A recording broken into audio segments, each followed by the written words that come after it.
एक छोटा सा मजेदार डिवाइस जिसे एमसीबी कहा जाता है आपको और आपके घर को बिजली से होने वाले नुकसान से बचाता है। ये ब्रेकर आपको दो सिचुएशंस से बचाता है। पहली है शॉर्ट सर्किट और दूसरी ओवरलोड कंडीशंस। शॉर्ट सर्किट के केस में एमसीबी 3 मिलीसेकंड से भी कम समय में ट्रिप होकर अंदर के कनेक्शन को आइसोलेट कर देता है। चलिए देखते हैं कि ये स्मार्ट डिवाइस इतनी जल्दी और सटीक तरह से कैसे बढ़े हुए करंट को डिटेक्ट कर लेता है। पुराने दिनों में से एक साधारण से डिवाइस जिसे फ्यूज कहा जाता था, जिसमें एक लो मेल्टिंग पॉइंट का तार होता था, उसका इस्तेमाल घरों की सुरक्षा के लिए किया जाता था। पहले बताई गई दोनों ही फॉल्ट की कंडीशन में करंट बढ़ जाता है, जिसकी वजह से ओवरहीटिंग होती है और तार फ्यूज हो जाता है या सर्किट टूट जाता है। पर हर बार जब फ्यूज ब्लो हो जाता था तो आपको उसे खुद ही रिप्लेस करना पड़ता था। जब तक आप ना करें अंधेरा ही रहता था। आमतौर पर होने वाली इस सिचुएशन की वजह से ही सर्किट ब्रेकर का आविष्कार किया गया था। सर्किट ब्रेकर एक ऑटोमेटिक ऑन ऑफ मैकेनिज्म होता है जो तार के एक तरफ को फिक्स रखता है और दूसरी तरफ को मूविंग। एक इलेक्ट्रिक फॉल्ट के दौरान सर्किट खुल जाता है, यानी कि एमसीबी डिजाइन अपना काम कर देती है। फॉल्ट खत्म हो जाने पर हम इसे खुद ही ऑन कर देते हैं। एमसीबी की डिजाइन के बारे में ज्यादा जानने से पहले हमें करंट की डायरेक्शन पर थोड़ा ध्यान देना चाहिए। एमसीबी 3 मिलीसेकंड से भी कम समय में एक्टिव हो जाती है, जो ऑल्टरनेटिंग करंट के हाफ साइकिल टाइम पीरियड से भी काफी कम है। तो इस पूरे एनालिसिस के दौरान करंट के फ्लो को एक ही डायरेक्शन में दिखाना ठीक रहेगा। अब सवाल यह है कि यह सिस्टम एक इलेक्ट्रिक फॉल्ट के होने को कैसे पहचानता है।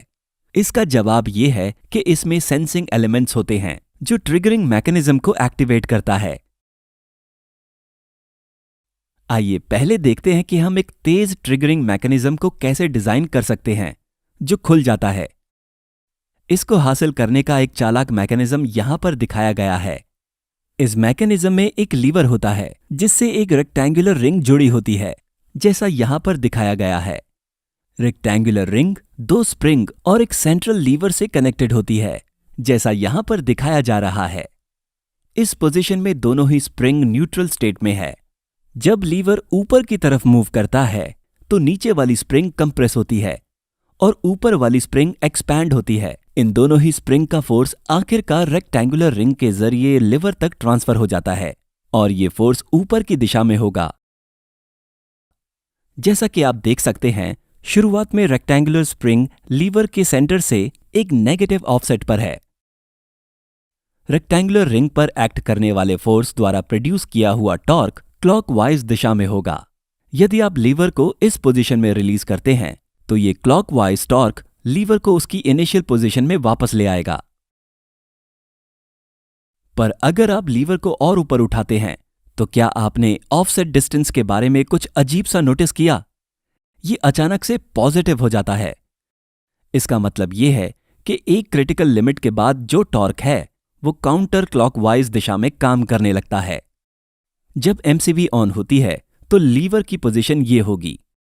एमसीबी का स्ट्रक्चर लीवर को और ज्यादा काउंटर क्लॉकवाइज रोटेट होने से ब्लॉक कर देगा। अब अगर एक बाहरी ट्रिगर लीवर को हल्का सा टर्न करता है तो लीवर का टॉर्क अचानक से क्लॉकवाइज हो जाता है और बिना किसी बाहरी फोर्स के ही सर्किट जल्दी से खुल जाता है। यहां पर जैसे ही ऑपरेटर लीवर को नीचे की तरफ पुश करता है तो आप देख सकते हैं कि अल्ट्रा स्लो मोशन में यह मैकेनिज्म वाकई में किस तरह से ऑपरेट करता है। एक छोटे एंगल के बाद लीवर अपना खुद का टॉर्क उत्पन्न करता है और फिर किसी भी बाहरी फोर्स को अप्लाई करने की कोई जरूरत नहीं होती। अब केवल एक सवाल है कि फॉल्ट होने पर हम इस छोटे इनपुट ट्रिगर या इनपुट मोशन को कैसे जनरेट कर सकते हैं। इसका सबसे बेहतरीन जवाब है एक इलेक्ट्रोमैग्नेट की मदद से। यह कॉइल पास हो रहे करंट के अनुसार मैग्नेटिक फील्ड उत्पन्न करती है। जैसे करंट बढ़ता है, मैग्नेटिक फील्ड और ज्यादा स्ट्रांग हो जाती है। इस पूरे वीडियो में ध्यान दीजिएगा कि शॉर्ट सर्किट के केस में कुछ ही मिलीसेकंड्स में करंट की मात्रा 1000 गुना तक बढ़ जाती है। इसका नतीजा ये होता है कि बहुत स्ट्रांग मैग्नेटिक फील्ड उत्पन्न हो जाती है।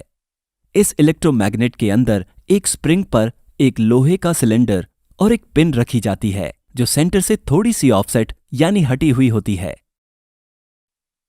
स्ट्रॉन्ग मैग्नेटिक फील्ड सिलेंडर को नीचे की तरफ पुल करती है और इस तरह से पिन को पुश करती है। पिन का ये छोटा सा मूवमेंट उस मैकेनिज्म के इनपुट को ट्रिगर करता है और इसी की वजह से सर्किट खुल जाता है, जैसा हमने पहले डिस्कस किया है।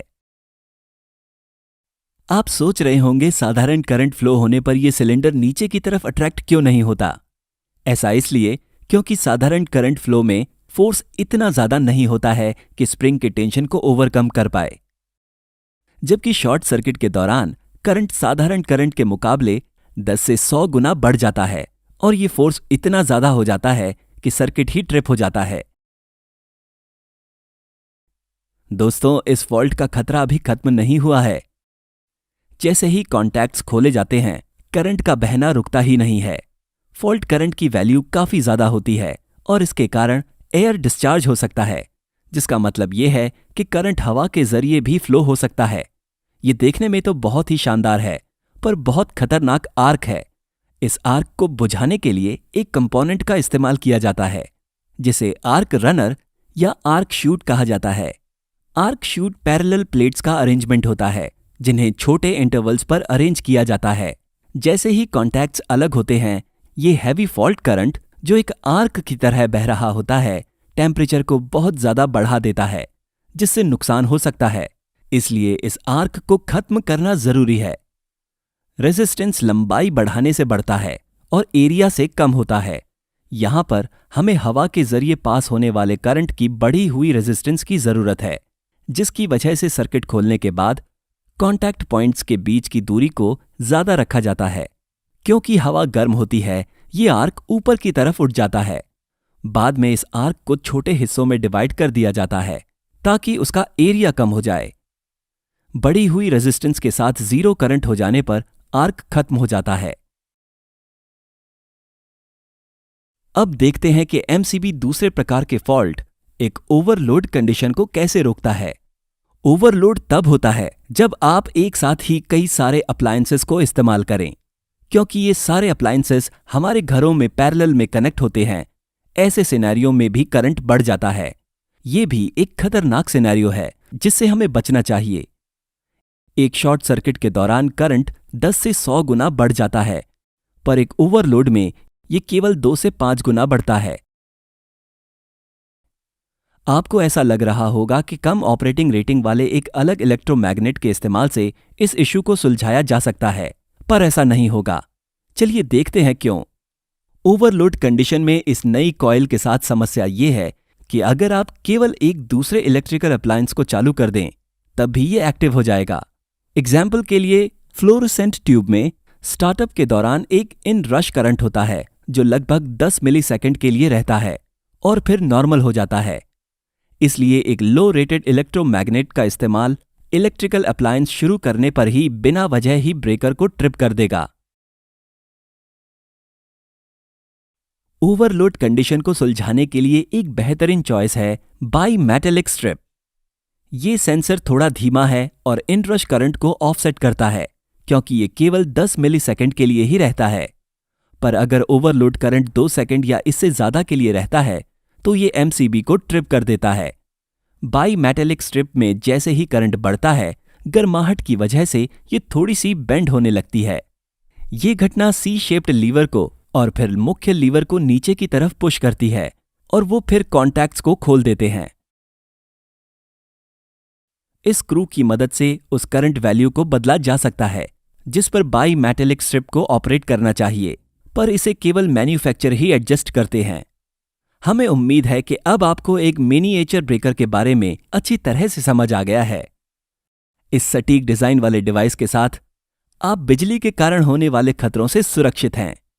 एमसीबी के अलावा हमारे पास विभिन्न प्रकार के फॉल्ट्स के लिए डिजाइन किए गए अन्य प्रकार के ब्रेकर हैं, आरसीडी, ईएलसीबी और एमसीसीबी। प्लीज हमें सपोर्ट करना ना भूलें। वीडियो देखने के लिए धन्यवाद।